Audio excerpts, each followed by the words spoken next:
Dear students, आज हम कर रहे हैं mathematics class 12th pre board 2023। इसमें हम सेक्शन स्टार्ट करेंगे सी सेक्शन। सी सेक्शंस जो कि क्वेश्चन नंबर 12 से होंगे 16 तक carrying 4 marks, and then section D 17 to 20 carrying 6 marks. So section C का 12th क्वेश्चन है, if tan inverse x minus 1 upon x minus 2 plus tan inverse x plus 1 upon x plus 2 is pi by 4, then find the value of x. So हम इसमें लेंगे left hand side जो कि है अपनी tan inverse x minus 1 x minus 2 plus tan inverse x plus 1 upon x plus 2। इसको prove इसको हमें दिया हुआ है ये पाई बाय 4 के इक्वल। तो यहाँ पर हम लेफ्ट हैंड साइड में फॉर्मूला लगाएंगे tan inverse x plus tan inverse y is equal to tan inverse x plus y upon 1 minus x। सो इसमें x ये रहेगा और ये पूरा y का काम करेगा।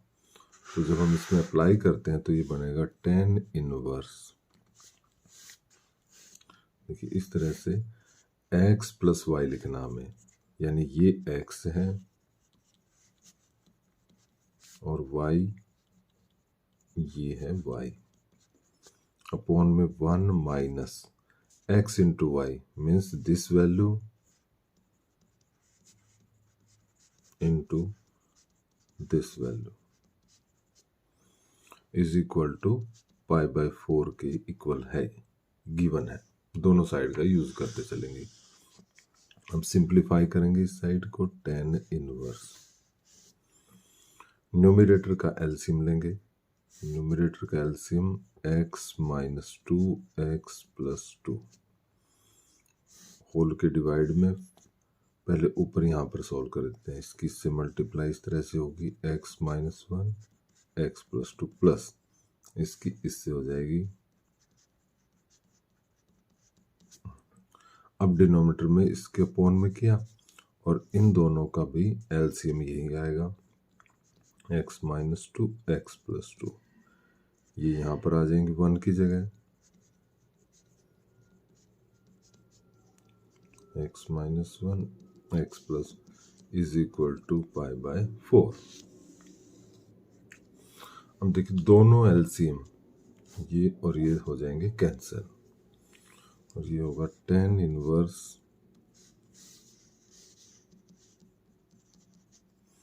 इन दोनों की मल्टीप्लाई करेंगे तो आएगा x square plus x minus 2।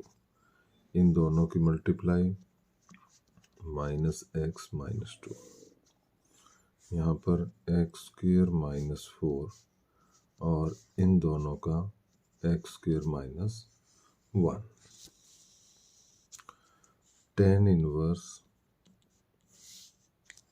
यहाँ पर जो कैंसिल होते हैं वो कैंसिल कर लेते हैं। 2x square minus 4 x square minus 4 minus x square, ये माइनस माइनस यहाँ प्लस 1 हो गया और यहाँ से भी ये कैंसिल हो जाएगा। So tan inverse 2x square minus 4 upon minus 3 is equal to pi by 4। अब इस tan इनवर्स को यहाँ से हटाएंगे तो यहाँ पर ये 10 आकर लगेगा, ये बन जाएगा 10 पाई बाय 4 और 10 45 की वैल्यू होती है 1। सो 2x square minus 4 is negative. अब यहाँ से क्रॉस मल्टीप्लाई कर लेंगे, 2x square minus 4 is minus 3 and 2x square is 1, x square is 1 by 2 and x is plus minus 1 by root 2. So value of x is plus minus 1 by root 2. Next is question 13. If y is equal to log of x plus 1 plus x square root whole square, then show that x square plus 1 d square y upon d x square plus x d y by d x minus 2 is equal to 0। So start करते हैं question number 13। y is equal to log of x plus 1 plus x square का whole square.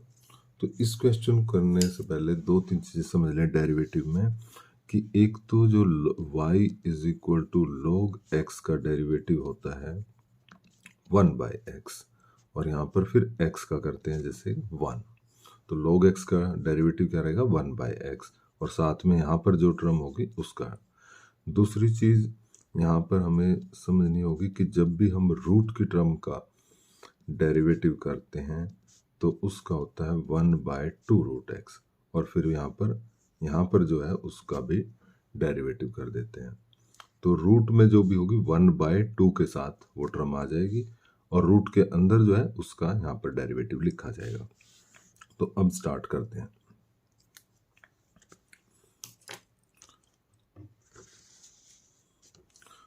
So d y by d x is equal to, power है power 2 आगे आ जाएगी, और यहाँ पर 1 रह गया, साथ में log x plus 1 plus x square इन 2 में। अब इस टर्म का डेरिवेटिव, तो इसका रहेगा log का 1 अपॉन, जैसे यहाँ बताया था 1 अपॉन में आ जाएगा इस तरह से। अब साथ में इसका भी लेना है, और इसका डेरिवेटिव जब हम लेंगे log के आगे x का 1 प्लस इस टर्म का रूट की टर्म का कैसे करते हैं 1 बाय 2 और सेम वैल्यू इन 2। अब हमें इसका भी चाहिए 1 प्लस 1 प्लस एक्स स्क्वेयर का 2x। तो इस तरह से है, दोबारा रिपीट कर देते हैं। 2 आगे आ गया, सेम वैल्यू पावर 1 हो गई, log का 1 अपॉन में हो गया, यहाँ पर फिर इसका करना था x का 1, रूट की टर्म थी 1 बाय 2 रूट में आ गई, और 1 प्लस एक्स स्क्वेयर का 2x। अब इसको सिंप्लीफाई कर देंगे, 2 से ये 2 कैंसिल हो जाएगा, और यहाँ पर अपॉन 1 लिख देंगे, is equal to 2 into log x plus 1 plus x square into में 1 upon x plus 1 plus x square into इसका एलसीएम लिया इन दोनों का 1 प्लस एक्स स्क्वेयर, यहाँ पर ये वैल्यू आ गई 1 प्लस एक्स स्क्वेयर, प्लस में यहाँ x रहा। अब ये इससे कैंसिल हो गया कंप्लीटली, तो d y by d x is equal to 2 into log x plus 1 plus x square divide by 1 plus x square. अब हमें इसमें प्रूफ में सेकंड ऑर्डर डेरिवेटिव भी चाहिए, तो सेकंड ऑर्डर डेरिवेटिव करना अब इसका, तो उससे पहले ये डिनोमिनेटर में जो टर्म होती है उसको ये इधर ले आते हैं। 1 plus x square d y by d x 2 into में log x plus 1 plus x square. अब इससे फ़ायदा ही होता है, अब जब हम डेरिवेटिव ऑन बोथ साइड करेंगे तो यहाँ प्रोडक्ट रूल लगेगा। इससे पहले इसका करते तो यहाँ डिवाइड रूल लगाना पड़ता, जो कि डिफ़िकल्ट रहता है, तो हमेशा मल्टीप्लाई रूल को प्रेफर करते हैं। अब यहाँ पर करेंगे differentiating both side, differentiating on both sides, दोनों तरफ का डिफ्रेंशिएट कर देंगे। इस साइड में प्रोडक्ट रूल लगेगा, एक फंक्शन ये एक ही है, सो first function as it is into derivative of d y by d x, second order derivative हो जाएगा, प्लस फिर d y by d x as it is, और डेरिवेटिव ऑफ रूट की टर्म का, तो 1 बाय 2 में आता है वही term, into 1 plus x square का 2x इज इक्वल टू, ये हो गया left hand side. Right hand side में 2 log की टर्म है तो 1 अपॉन में आ जाती है, इंटू में एक्स का 1, फिर रूट की टर्म है तो 1/2 इंटू 1+x² और 1+x² का 2x। सिंप्लीफाई करेंगे, यहाँ 2 से 2 कैंसिल होगा, ये भी 2 से 2 कैंसिल। सो 1+x² d²y/dx², यहाँ पर x है और 1+x² dy/dx is equal to 2 है, इंटू में 1 एलसीएम लेंगे 1+x², सो 1+x² + x। अब फिर ये टर्म इससे कैंसिल हो गई और 1+x²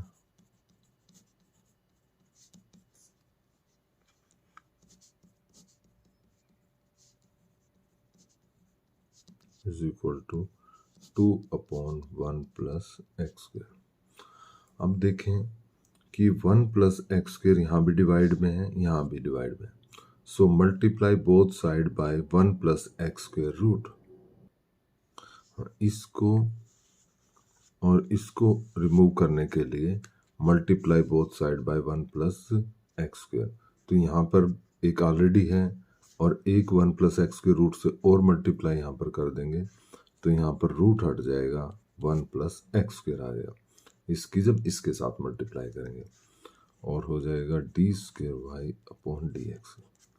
जब 1+x² के यहाँ मल्टीप्लाई करेंगे करके दिखा देते हैं, x/1+x² dy/dx is equal to 2/1+x², 2/1+x²। तो ये इससे कैंसिल हो जाएगा और ये इससे, क्योंकि इससे मल्टीप्लाई किया था इससे, तो ये बना 1+x²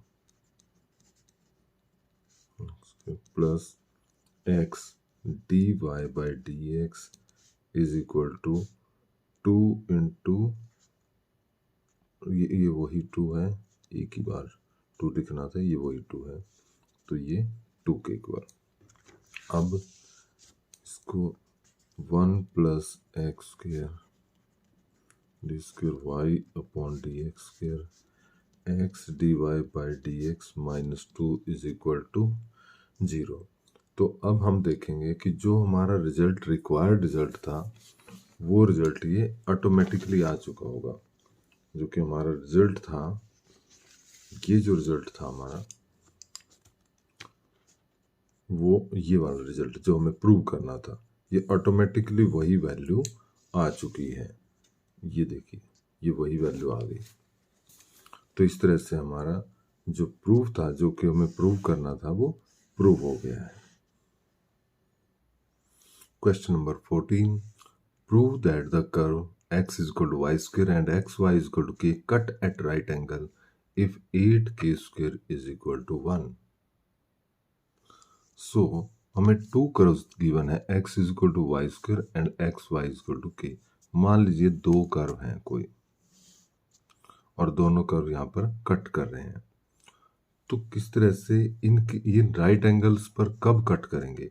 जब इस पर दोनों टेंजेंट, इस कर्व पर टेंजेंट और इस कर्व पर टेंजेंट, इनके बीच का एंगल भी 90 डिग्री हो, तो हम कह सकते हैं कि दोनों कर्व 90 डिग्री पर कट करते हैं। यानी कि angle between the two tangents at that point is 90 degree. अब दोनों टेंजेंट 90 डिग्री पर हैं, यानी कि दोनों के स्लोप की प्रोडक्ट -1 के इक्वल होगी।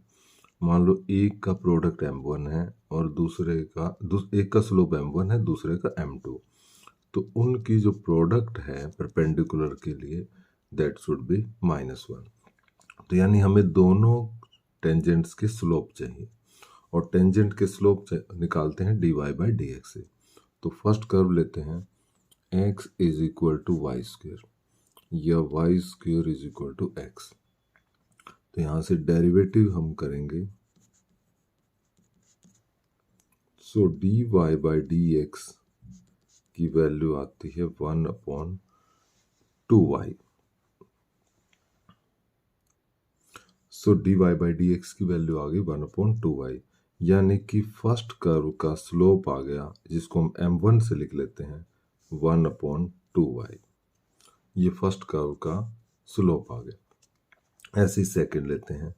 सेकंड कर्व है x y is equal to k, और इसको भी डिफ्रेंशिएट करते हैं दोनों साइड। प्रोडक्ट रूल से x d y by d x plus y x का 1 और के का 0। So x d y by d x is minus y and d y upon d x minus y. ये second curve की tangent का slope आ गया, जिसको हमने m2 से लिखा। अब as the tangents are perpendicular, therefore m1 into m2 is -1। सो m1 की वैल्यू लिखते हैं 1/2y और m2 की वैल्यू लिख देते हैं दैट इज -1। तो यहाँ y से y काट लेंगे, दोनों तरफ की माइनस भी कैंसिल हो जाएंगी, तो ये होगा 1/, यहाँ 2 है और x है इज 1, क्रॉस मल्टीप्लाई से 2x is 1 and value of x is 1/2। x की वैल्यू आ गई है 1/2। अब y की भी कॉरस्पॉन्डिंग वैल्यू हमें निकालनी होगी। सो x और y में जो रिलेशन है उसमें रख देते हैं x is equal to y square में x की वैल्यू रख देते हैं 1/2। सो यहाँ से वाई स्क्वेयर की वैल्यू आ गई 1/2। इसको y लिख लें, y की भी निकाल सकते हैं या वाई स्क्वेयर की ऐसे भी रहने दे सकते हैं। y की वैल्यू निकालना हो तो इस तरह भी निकाल, बट हमें वाई स्क्वेयर की ही वैल्यू यूज करनी होगी आगे। सो अब हमारे पास x की वैल्यू आ चुकी है, y की वैल्यू आ चुकी है या वाई स्क्वेयर की। अब हमें प्रूव क्या करना है देखते हैं। प्रूव हमें करना है 8k² इज इक्वल टू 1। के में रिलेशन चाहिए, तो ये x और y की वैल्यू हम यहाँ पर रखेंगे, इसमें इस कर्व में रख देते हैं x y is equal to k में, क्योंकि हमें गिवन क्या है x y is equal to k. अच्छा, इसमें के स्क्वेयर को प्रूव करना है, के स्क्वेयर तो इसका स्क्वेयरिंग कर लेते हैं, x square y square is equal to k square. अब x की और y की वैल्यू रख देते हैं। x की वैल्यू हमारी आई थी, x की वैल्यू आई थी हमारी 1/2 और y स्क्वेयर की डायरेक्ट हमें पता ही है ये भी 1/2 थी, तो रख देते हैं x की वैल्यू 1/2, y स्क्वेयर की डायरेक्ट 1/2 ही वैल्यू थी। So 1/4 1/2 is equal to k square, means 1/8 is equal to k square. So 1 is equal to 8k square. और यही हमें इसमें प्रूव करना था कि 8k square is equal to 1 था। तो बेसिकली हमने क्या किया, दोनों कर्व्स के जो टेंजेंट्स हैं उनके स्लोप निकाले m1 m2, दोनों की प्रोडक्ट -1 की, उससे x और y की वैल्यू निकाली, और रिजल्ट प्रूव करने के लिए जो x y is equal to k था उसका दोनों साइड स्क्वेयर करके x और y की वैल्यू रखी, सो दैट के स्क्वेयर आ जाए, क्योंकि के स्क्वेयर में रिजल्ट चाहिए था। 15th क्वेश्चन में 3 वेक्टर ए बी सी इस कंडीशन को सेटिस्फाई करते हैं कि a vector plus b vector plus c vector is 0। Evaluate the quantity, हमें ये म्यू की वैल्यू निकालनी है, या जो कि a dot B B dot C C dot a के इक्वल है, जबकि ए का मैग्नीट्यूड बी का मैग्नीट्यूड सी का मैग्नीट्यूड हमें गिवन है। सो इस क्वेश्चन को जब हम स्टार्ट करेंगे तो ये जो कंडीशन गिवन है a plus b plus c is equal to 0 vector, इसमें क्या करेंगे, दोनों साइड में ए से डॉट करेंगे, ठीक है। दोनों साइड में कैसे करेंगे, ए डॉट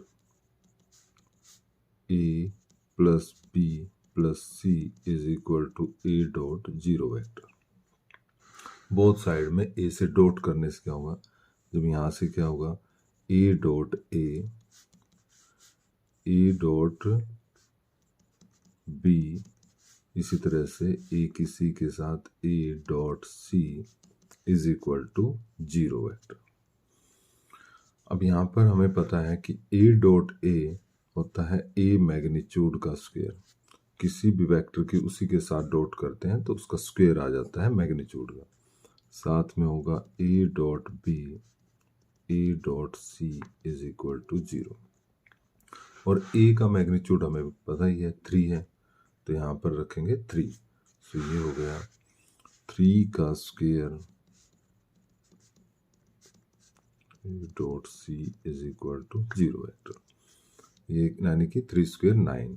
तो इससे क्या होगा, हम ऐसा लिख सकते हैं a dot B plus A dot C is equal to -9।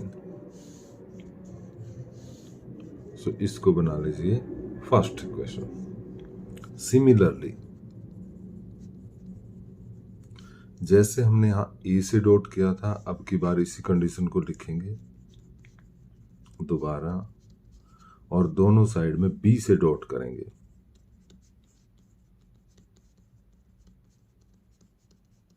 B dot 0 vector.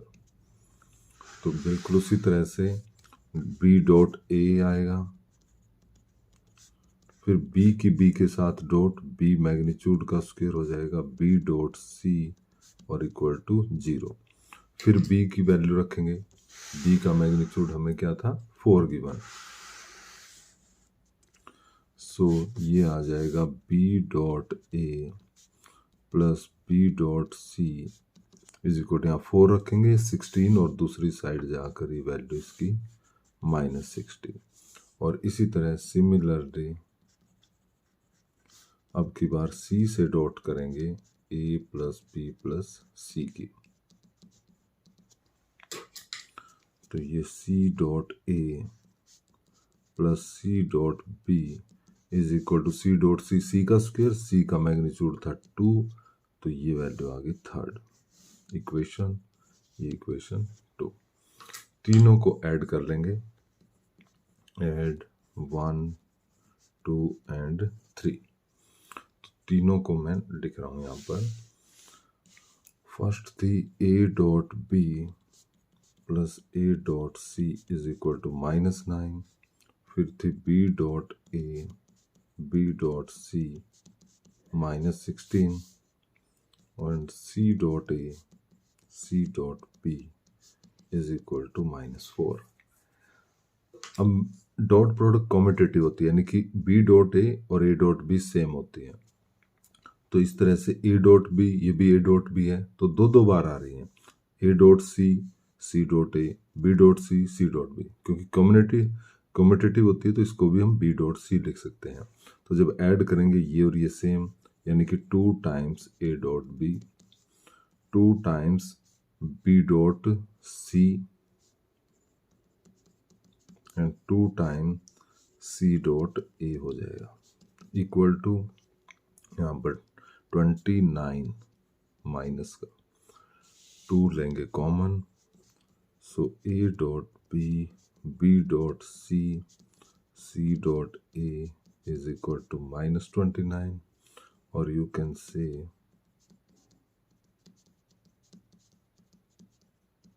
Is equal to -29/2।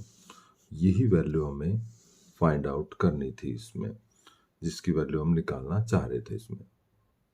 Means ये जो वैल्यू थी ये किसके इक्वल थी, म्यू के इक्वल गिवन थी। सो म्यू की वैल्यू हो गई -29/2। करते हैं क्वेश्चन नंबर 16। प्रोबेबिलिटी से है, a man is known to speak truth 3 out of 4 times. He throw a die and report that it is 6. Find the probability that it is actually 6. Man is speak truth 3 out of 4 times, मतलब 4 में से 3 बार सच बोलता है और 4 में से 1 बार वो झूठ बोल देता है। सो इस क्वेश्चन को करने के लिए 16 हमें कुछ इवेंट्स को डिफाइन करना पड़ेगा। E1 ले लेते हैं 6 अक्कर। देखिए जब हम डाई थ्रो करते हैं तो ये हमारे आउटकम्स रहते हैं। तो E1 ले लेते हैं 6 अक्कर करना, यानी 6 आए, तो 6 आने की क्या प्रोबेबिलिटी हो जाएगी, 6 आने की 1/6, क्योंकि कि एक ही केस बनता है 6 में से। E2 रहते हैं 6 डज नॉट ऑकर, मतलब 6 ना आए। अब ना आने की बाकी सब ये ना आने वाली हैं, तो ये हो जाएगी 5/6 हो जाएगी। मैन रिपोर्ट दैट, अच्छा मैन जो है ट्रुथ बोलता है, true a man report that it is 6, actually में मतलब सच बोलता है, 6 आने को बोलता है। तो 6 आने के लिए क्या है, वो ट्रुथ है उसकी 3/4, और सच ना बोलने की हो जाएगी 1/4। 1 में से इसको माइनस कर लेंगे तो आ जाएगी 1, मतलब 4 में से 3 बार सच बोलता है और 4 में से 1 बार नहीं बोलता सच। तो ये डिफाइन करते हैं A/E1 प्रोबेबिलिटी हुए, मतलब प्रोबेबिलिटी दैट मैन रिपोर्ट 6 आने को बोलता है किससे, सच्चाई से। और PA/E2 मतलब मैन रिपोर्ट 6 बोलता है कि 6 आया हुआ है, और किससे, झूठ से, यानी कि नॉट ट्रुथ से बोलता है।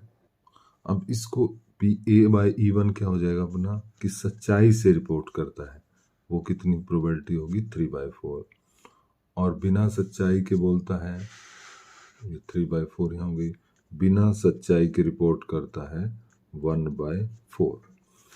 अब हमें जो फाइंड आउट करना है, वो हमें फाइंड आउट करना है P(E1)/A। ठीक है, तो इसमें हम यहाँ पर बेज थ्योरम का यूज करेंगे, बाय बेज थ्योरम।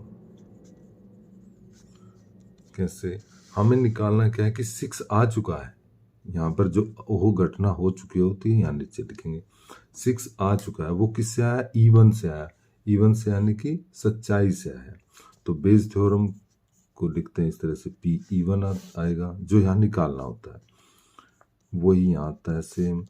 और जो दूसरी है उससे अपोजिट, जो झूठ से, यहाँ पर जो इवेंट है वो इस तरह आता है, A/E1, A/E1, और यहाँ पर A/E2, इस तरह से आएगा। यानी 6 आ चुका है, किससे, सच से आया, तो सच बोलने की क्या प्रोबेबिलिटी है, उसकी 3/4 है, 3/4 है। E1 और ना बोलने की क्या है, 1/4 है। अच्छा, यहाँ पर हमने लिखा था PE1 की वैल्यू लिखेंगे पहले। PE1 क्या थी, 1/6 थी, तो मैं यहाँ पर PE1 की वैल्यू पहले लिख देता हूँ 1/6। PE2 की वैल्यू क्या थी अपनी, 5/6 थी, यहाँ पर 5/6 आ जाएगा। 3/4, 6 बाय ट्रूथ, तो वो क्या थी 3/4, और फॉल्स से थी 1/4। अब इनको सिंप्लीफाई कर लेते हैं, 3/24, यहाँ पर भी 3/24, 5/24। सो इस तरह से 3/24 डिवाइड बाय, दोनों को सम करके 8/24, सो 3/8। So required probability is 3/8। करते हैं सेक्शन डी, जो कि लीनियर प्रोग्रामिंग का क्वेश्चन है। There are 2 type of fertilizer, F1 and F2। F1 10% nitrogen, 6% phosphoric acid है F1 फर्टिलाइजर में। F2 फर्टिलाइजर में 5% नाइट्रोजन है और 10% है इसमें फॉस्फोरिक एसिड। सोयल कंडीशन के हिसाब से ये कहता है कि दोनों ही तरह के जो फर्टिलाइजर हैं उनकी मिनिमम एटलीस्ट 14 kg चाहिए, और जो कॉस्ट दी हुई है पहले फर्टिलाइजर की ₹6 पर kg, दूसरे फर्टिलाइजर की है ₹5 पर kg। तो हमें LPP का यूज करते हुए ये बताना है कि what is the minimum cost, और दोनों तरह के फर्टिलाइजर कितने अमाउंट में डालने चाहिए। सो ऐसे क्वेश्चन को सॉल्व करने के लिए, थोड़ा सिंप्लीफिकेशन के लिए, जो इन्फॉर्मेशन दे रखी है उसको हम इस तरह से समराइज करके लिख लेते हैं। जैसे दिया भी F1 फर्टिलाइजर है, उसमें नाइट्रोजन दी हुई है इसमें 10%, और फास्फोरिक एसिड दिया हुआ है 6%, यहाँ लिख लेंगे, और उसकी कॉस्ट है ₹6 पर केजी। दूसरे टाइप के फर्टिलाइजर की जो इन्फॉर्मेशन है वो है 5% नाइट्रोजन है उसमें, और फॉस्फोरिक एसिड है उसमें 10%, और कॉस्ट है ₹5 पर केजी। अब हमें नाइट्रोजन कितनी चाहिए?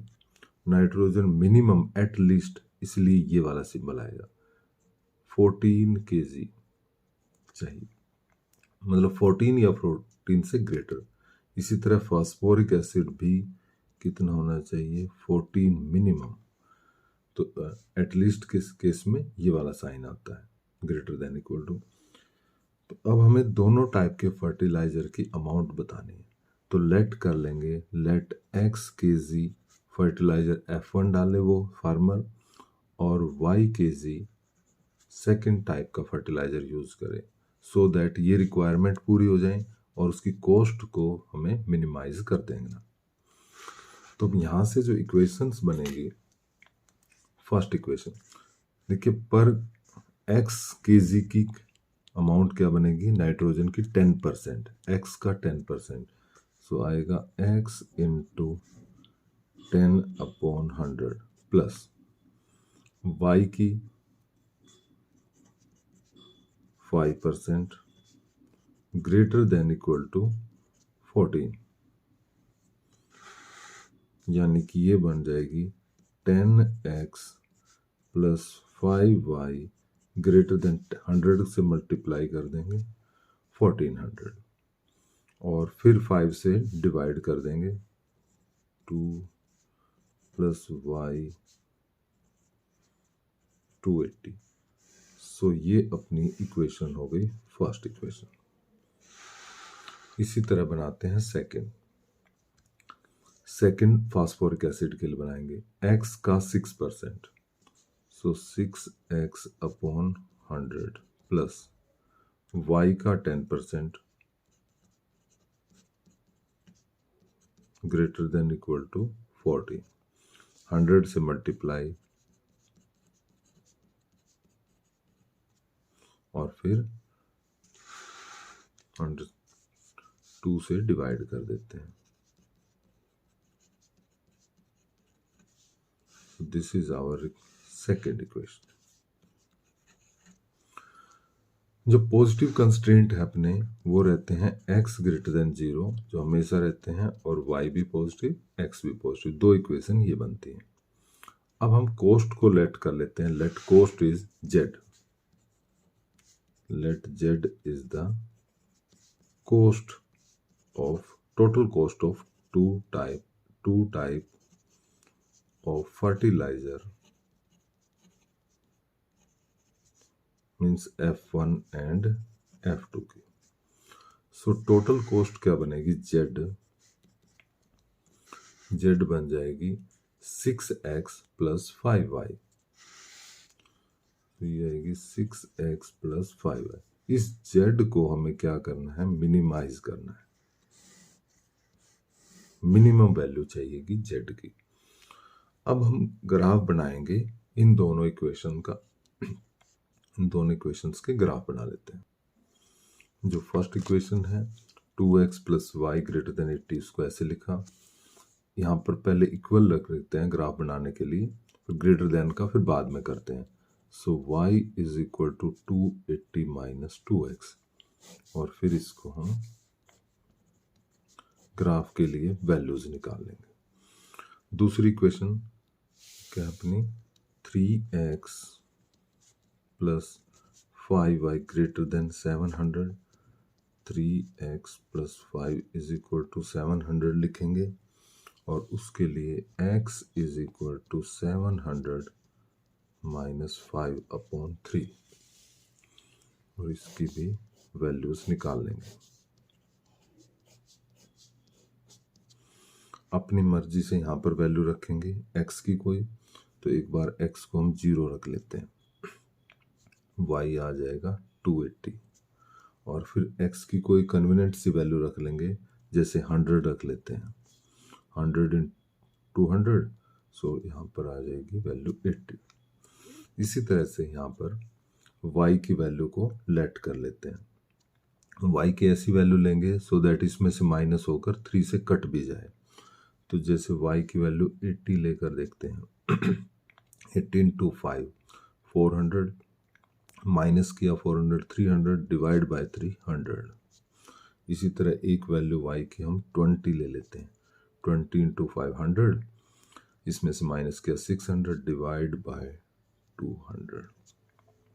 सो ये वैल्यू आ गई, टेबल बन गई। अब इसका ग्राफ बनाते हैं। सो ग्राफ के लिए इस तरह का ग्राफ पर बना लेंगे, एक्स एक्सिस और वाई एक्सिस। अब टेबल में हमारे जो पॉइंट्स हैं वो देखिए 20 या 40 के सभी मल्टीपल्स में हैं। तो हमने इसी तरह से 40-40 के गैप में ले लिए हैं एक्स एक्सिस पर, और वाई में भी 40-40 या 20-20 जैसा ग्राफ हो वैसा ले सकते हैं। हम इनको वैल्यूज को पुट करते हैं। फर्स्ट लाइन के लिए 0 to 80, 0 to 80 यानी x0 पर y की वैल्यू रहेगी 280। सो ये पॉइंट आ गया 0 to 80। दूसरा पॉइंट है 100 पर 80, 100 पर 80। अब 100 जो होगा यहाँ पर 80 और 120 के बीच में होगा, 100 पर 80, 100 पर और 80। सो दिस पॉइंट, ये पॉइंट है 100 एंड 80। दोनों पॉइंट्स को मिला देंगे।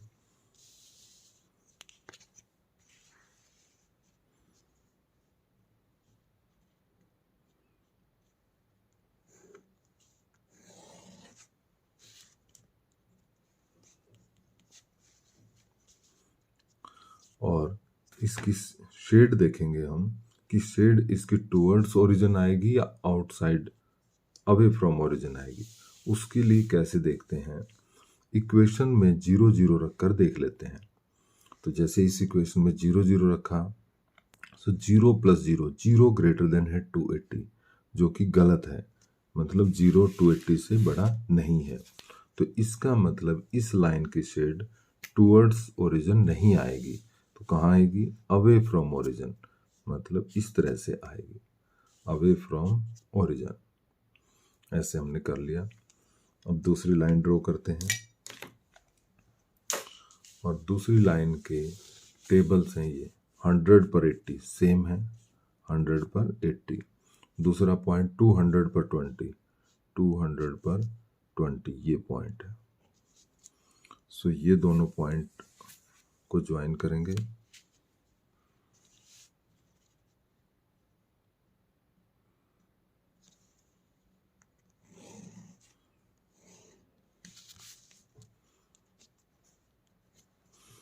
इस लाइन की भी शेड देखते हैं, 0 0 रखेंगे x और y की दूसरी इक्वेशन में, 0 0, 0 ग्रेटर देन 700 जो कि फॉल्स है। तो इस लाइन की शेड भी 0 0 से दूसरी साइड में जाएगी, अवे फ्रॉम ओरिजिन हो जाएगी। बाकी दो लाइन अपनी बचती हैं, x greater than 0, y greater than 0। सो x ग्रेटर देन 0 की इक्वेशन की शेड होती है राइट साइड में, और y ग्रेटर देन 0 की अबव x एक्सिस। तो इस तरह से हम इसमें देखें तो हमारा जो कॉमन एरिया बन रहा है जिसमें चारों लाइनों की शेड आए, तो वो ये एरिया बन रहा है।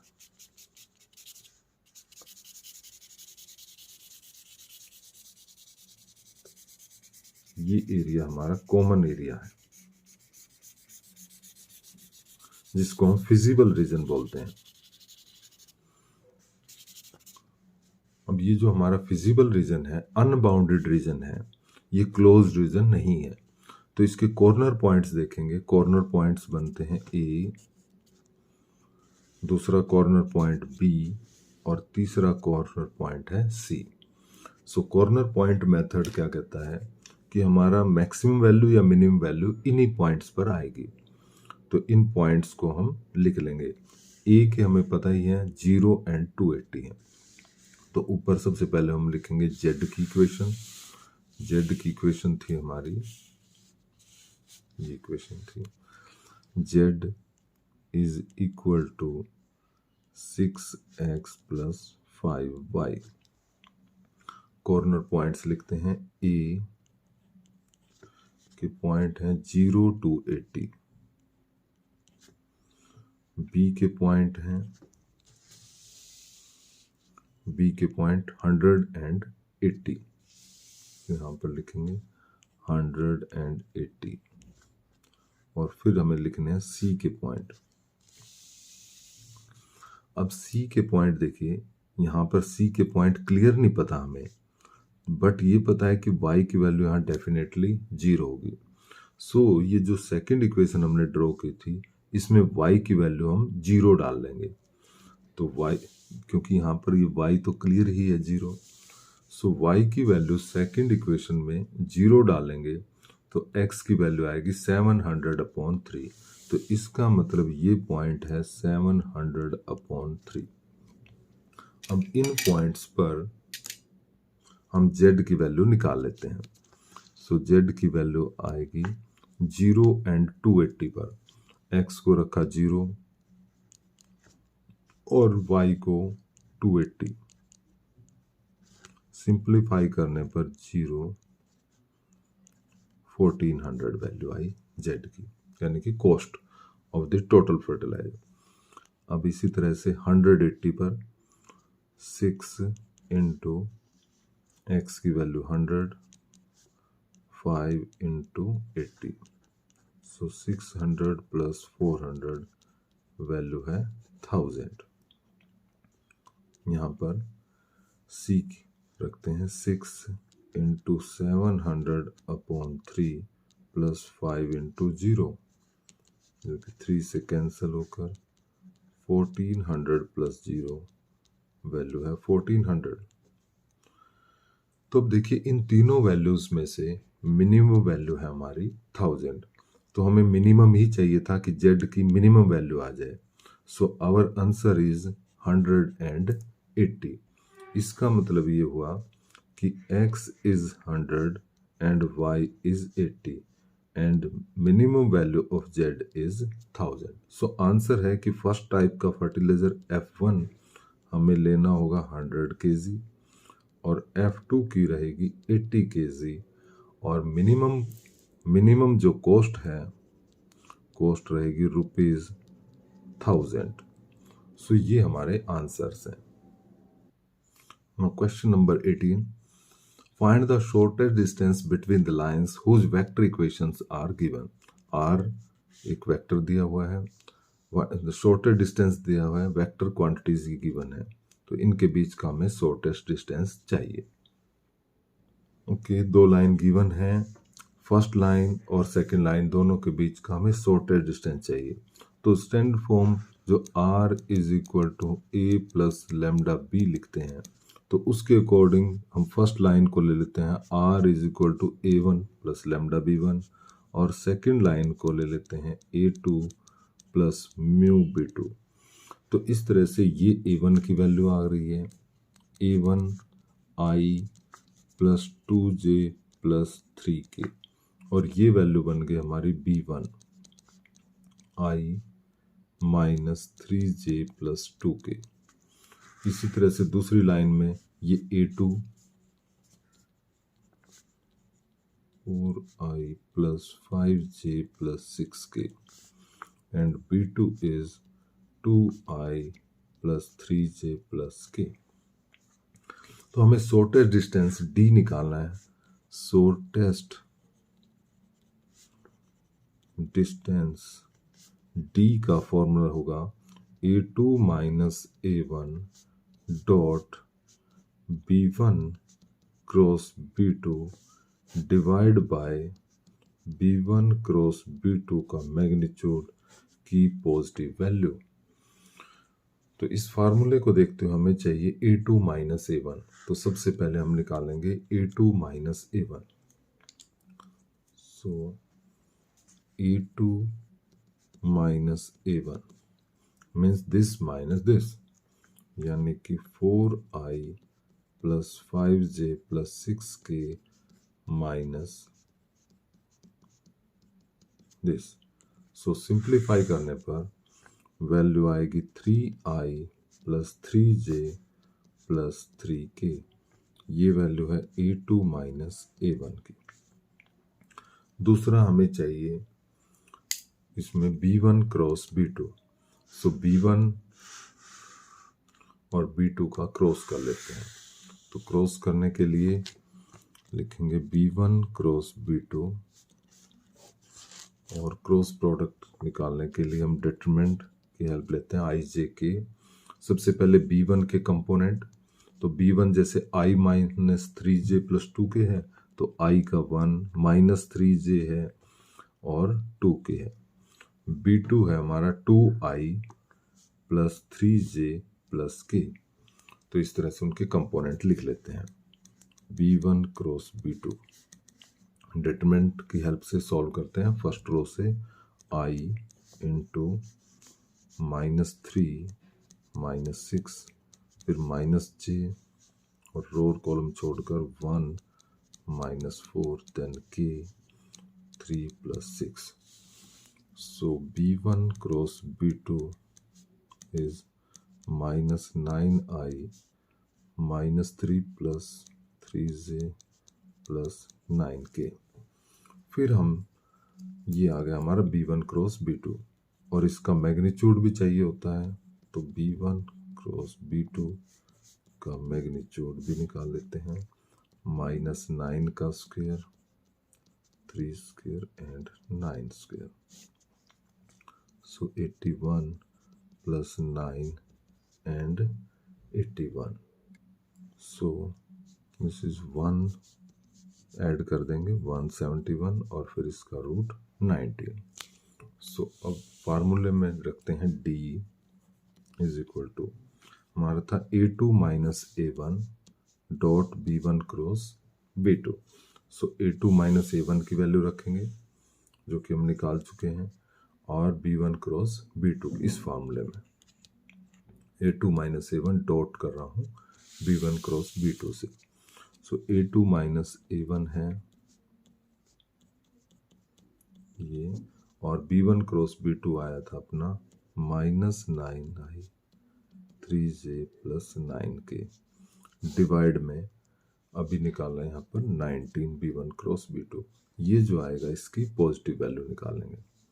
सो d is equal to, dot product करते हैं i की i के साथ, पॉजिटिव वैल्यू चाहिएगी i की i के साथ माइनस 27, j की j के साथ, और k की k के साथ। अब क्योंकि बाकी सब जीरो हो जाते हैं, i की i के साथ बचती है, j की j के साथ, और k की k के साथ।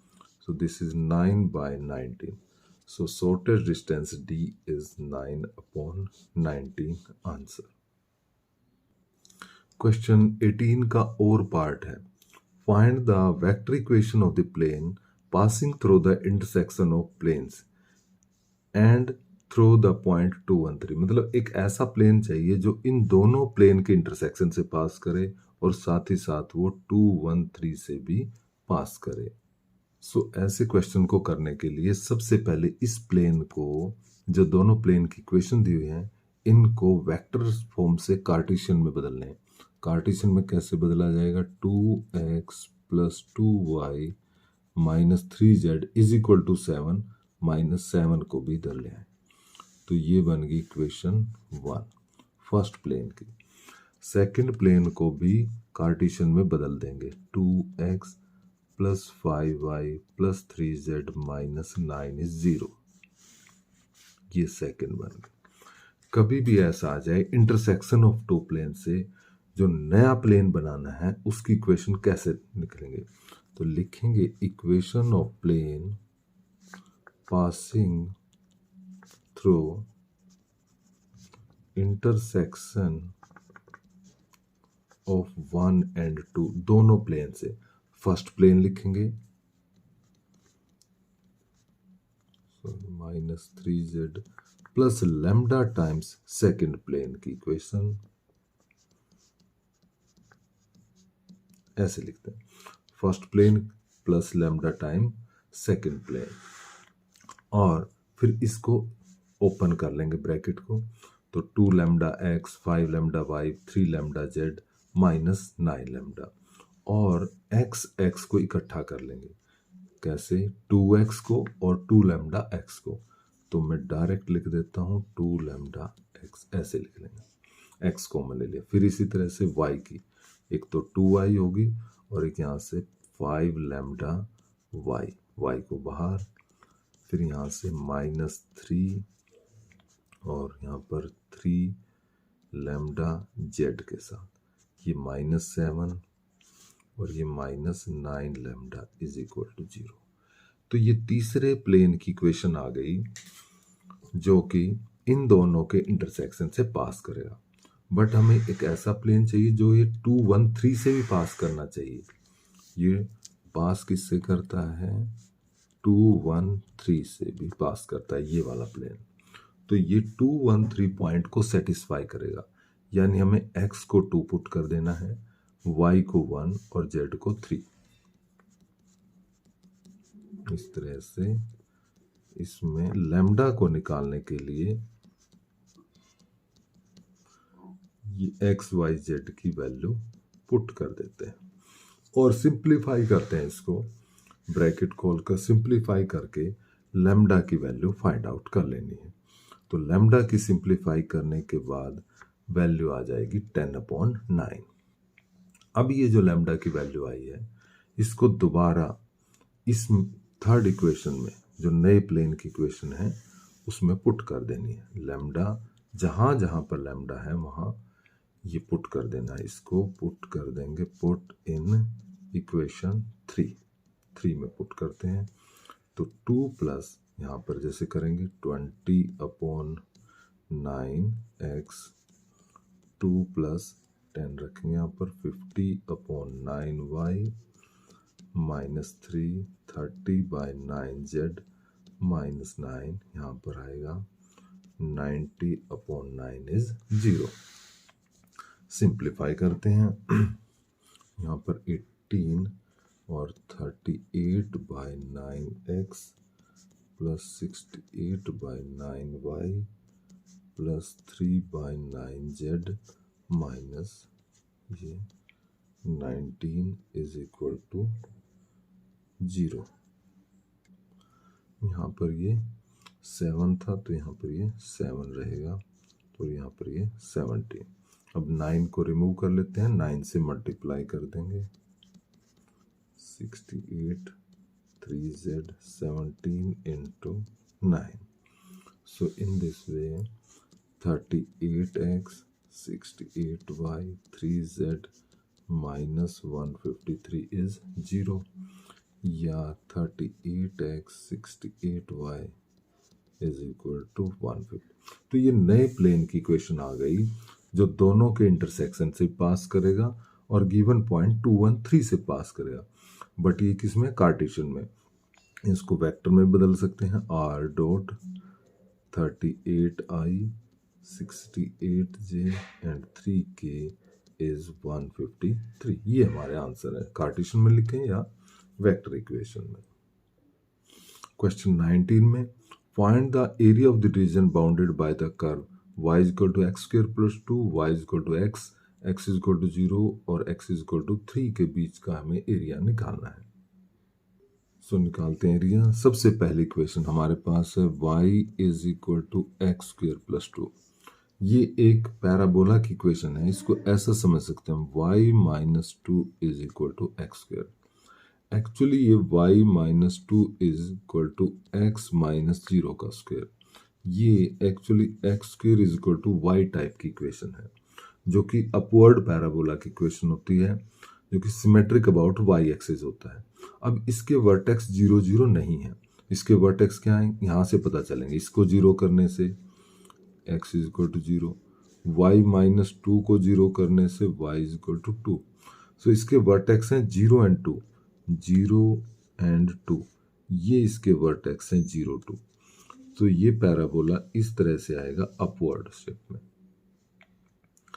दूसरा जो हमें इक्वेशन दी हुई है y is equal to X. ये y is equal to X क्या है? एक लाइन होती है, लाइन की इक्वेशन जो 0 0 से पास करती है, क्योंकि इसमें x और y के सभी पॉइंट सेम होंगे। इसका ग्राफ यदि आप इस तरह से बनाना चाहें, ऐसे बना सकते हैं, x 0 पर y 0, 1 पर 1, 2 पर 2। सो 0 पर 0, 1 पर 1, 2 पर 2, इस तरह से ये लाइन आ जाएगी। इस तरह से लाइन आती है पासिंग थ्रू ओरिजिन, 0 0 से पास करती है। x is equal to 0, x is equal to 0 Y axis होता है, ये x इज इक्वल टू 0 हुआ, और x इज इक्वल टू 3, 1 1 यहाँ पर ले लेते हैं, 1 2 3, यहाँ पर 3 ले लेते हैं। तो ये हमारा पैराबोला ये हो जाएगा, ये x इज इक्वल टू 3। तो ये आगे चलकर मिलेगा। इस पैराबोला को थोड़ा सा हम इस तरह से ले लेते हैं ताकि ये इसको कट कर जाए। सो बाउंडेड एरिया हमारा, रिक्वायर्ड एरिया ये बनेगा। पैराबोला से line x is equal to 3 से, x इज इक्वल टू 0 यानी y एक्सिस से, और line y is equal to x से। अब हमें ये एरिया फाइंड आउट करना है, तो इसको इस रीजन का नाम हम ABCD रख लेते हैं। हमें ABCD निकालना है, इसका नाम लिख देते हैं A। ये हमारा पॉइंट है 3 x पर, x एक्सिस पर। So required area ABCDA। अब इसको कैसे निकालेंगे? ये एरिया ABCEA में से ABCEA माइनस ADE को क्या कर देंगे? माइनस कर देंगे। इस एरिया को माइनस करेंगे। सबसे पहले ये टोटल एरिया क्या है? Shadow of parabola on x axis है, from 0 to 3। So 0 to 3 y D x किसका, कहाँ से आएगा? ये पैराबोला से, माइनस 0 to 3 ट्रायंगल क्या है? लाइन से आएगा, लाइन की शेडो है, Y D X from line. 0 to 3 y की वैल्यू पैराबोला से, y की वैल्यू पैराबोला से है एक्स स्क्वेयर प्लस 2, और y की वैल्यू लाइन से है x। दोनों को रख देंगे, x square plus 2 minus 0 to 3 x D x, और इंटीग्रेट करें एक्स स्क्वेयर का 2 का फ्रॉम 0 एक्स का x square by 2 0 to 3। So upper limit 3 put करेंगे एक बार, 3 पुट करने से, माइनस लोअर लिमिट 0 पुट करने से 0 ही आएगा। 3 का स्क्वायर माइनस 0 पुट करेंगे तो 0। सिंप्लीफाई करेंगे, 27/3 प्लस 6 माइनस 9/2।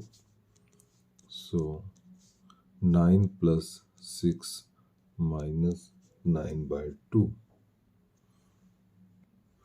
सो सिंप्लीफाई करते हैं इसको, 2 LCM 30 minus 9 21/2 square units. So this is the required area. Question 19 का और part, limit 0 to pi x sine X upon 1 plus cos square x. तो इसको हम आई के इक्वल लेट कर लेते हैं, और इसमें प्रॉपर्टी यूज करेंगे, 0 to a F x D x is 0 to a f of a minus x D x. इस प्रॉपर्टी का यूज करके इस x को हटाने की कोशिश करेंगे। So I is equal to 0 to pi minus x sine pi minus x 1 plus cos square pi minus d x. Simplify करेंगे, pi minus x sine 180 minus theta, second quadrant में sine x ही रहेगा, 1 plus कोस 180 minus theta, minus cos theta होता है minus cos x, but क्योंकि square है तो वो पॉजिटिव ही हो जाएगा। इसको इक्वेशन 2 और ये थी इक्वेशन 1, दोनों को प्लस करेंगे, एड 1 एंड 2, तो i plus I 2i, limit 0 to pi, add करके दोनों का denominator 1 plus cos square X है तो इसलिए इकट्ठा ही लिख देंगे। ऊपर होगा x साइन एक्स प्लस में यहाँ से आ जाएगा pi minus x sine x D x. और सिंप्लीफाई करेंगे, साइन एक्स कॉमन लेंगे और x plus pi minus x, x से x कैंसिल होगा और ये पाई बाहर आ जाएगा। सो 2i is pi outside, 0 to pi, यहाँ पर साइन एक्स ही रहा upon 1 plus cos square x D x. अब फर्दर इंटीग्रेट करने के लिए इसको भी हम ब्रेक एक और प्रॉपर्टी लगाएंगे। प्रॉपर्टी क्या थी, 0 to 2a F x D X can be written as 0 to 2 times 0 to a F x D X if F X is an even function. तो यहाँ पर हमारा इवन फंक्शन है। इवन फंक्शन क्या होता है, if F of minus A is F A के equal हो जाए। तो यहाँ पर हम इसको ब्रेक करेंगे, 2i is 2 pi 0 to pi by 2 sine X upon 1 plus cos square, 2 को कैंसिल कर देंगे। So i is pi. इसमें अब सब्स्टिट्यूशन लगाएंगे हम इसका इंटीग्रेट करने के लिए। सब्स्टिट्यूशन क्या होगा, let cos X is equal to T, cos X minus sine x D x is D T, so sine x D x is minus D T. So minus इसको लिखेंगे D T upon 1 plus T square. Limit भी change हो जाएगी यहाँ पर। Limit कैसे change होगी, जब 0 रखेंगे यहाँ पर, x को रखा 0 तो cos 0 1 और 90 पुट करेंगे cos 90 0। सो नई लिमिट ये हमारी हो गई। अब i is equal to minus pi 1 plus t 1 upon 1 plus T square का integration tan inverse t 1 to 0। अब हमें यहाँ पर t को दोबारा x में जाने की जरूरत नहीं है क्योंकि लिमिट हमारी t में ही है। So minus pi outside, upper limit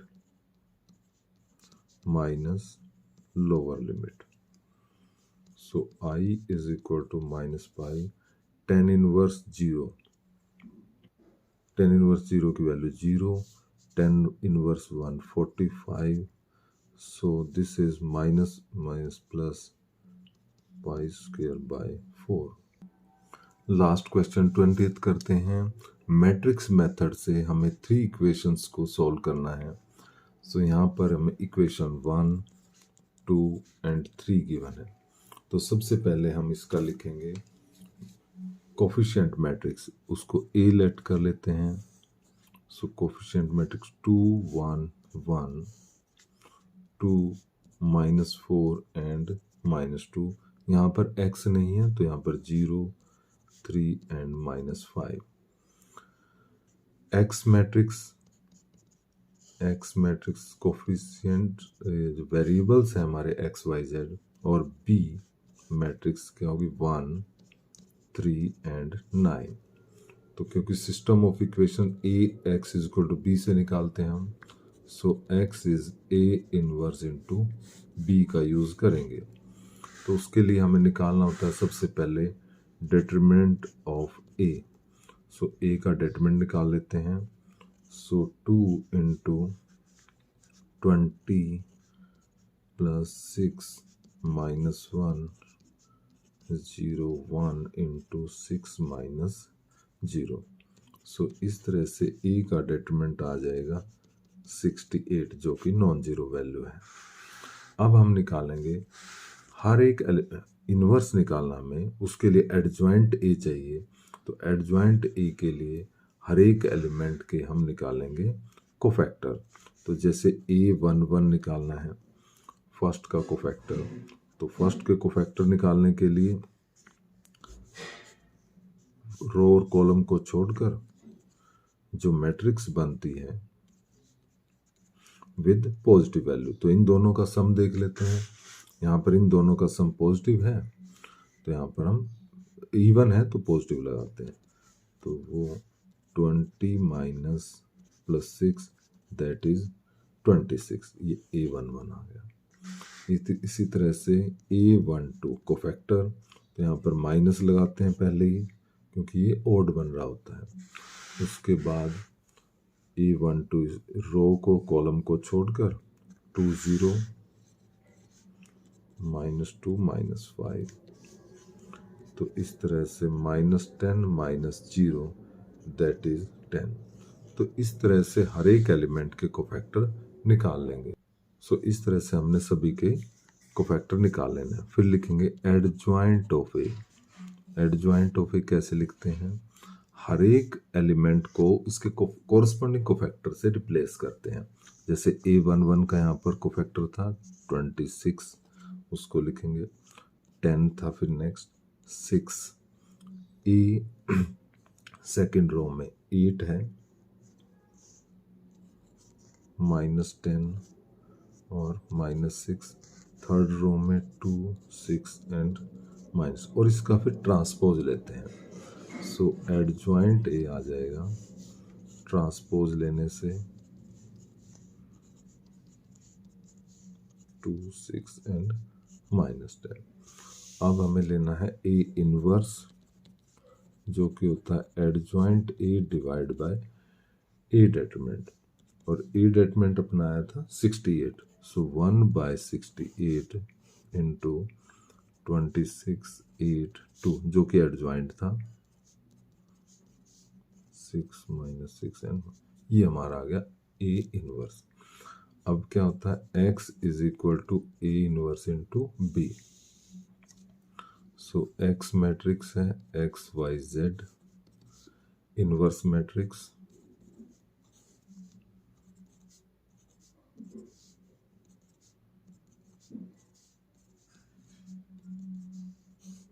और साथ में b मैट्रिक्स जो कि थी 1, 3, 9, और मल्टीप्लाई कर देना है। मल्टीप्लाई कैसे करेंगे? First row with this one. तो इस तरह से मल्टीप्लाई करेंगे। 26 की 1 से, 8 की 3 से और 2 की 9 से। फिर सेकंड रो की 10 with 1, -10 with 3, 6 with 9। Then third row के साथ 6 विद 1, -6 के साथ माइनस, तीनों को ऐड किया 68, इनका सम 34 -102। अब 68 से तीनों को डिवाइड करेंगे। 68 को 68 से, 34 डिवाइड बाय 68 और 102 डिवाइड बाय 68, -3/2, 17 से कट जाएगा इस तरह से। तो ये वैल्यूज आ गई अपनी। x इज इक्वल टू, इसका मतलब x इज इक्वल टू क्या आया 1, y is equal to 1/2 and z is equal to -3/2। तो इस तरह से हमने कंप्लीट पेपर को सॉल्व किया। आप इसकी बार बार प्रैक्टिस करेंगे, वीडियो देखकर बार बार इसी तरह के सम को करने की कोशिश करेंगे, तो होपफुली आपका अच्छा रिजल्ट आएगा। Thank you.